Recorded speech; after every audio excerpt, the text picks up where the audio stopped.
Nanane. Nani? Ano yung bro? Akala ko kinanani.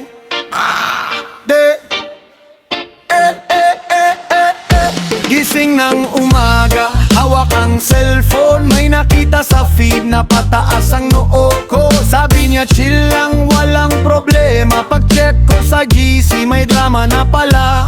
Kape sa mesa, pero utak ko loading. May nag-chat ng pre, tapos biglang ghosting. Akala ko joke, seryoso pala siya.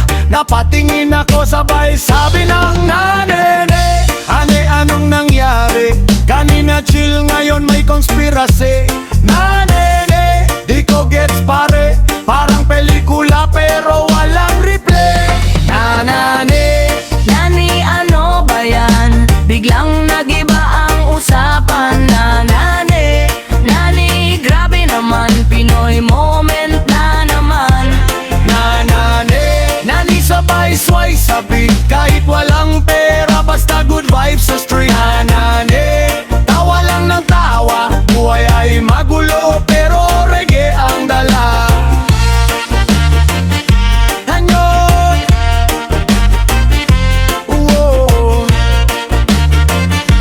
hanyoy.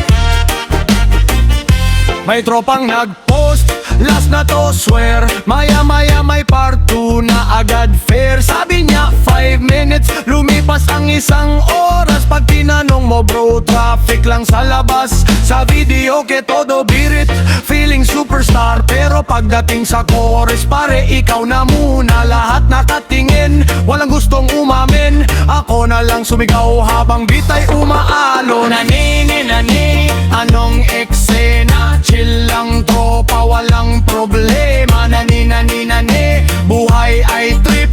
Kapag may kalokohan, sabay lahat sheesh. Nanane,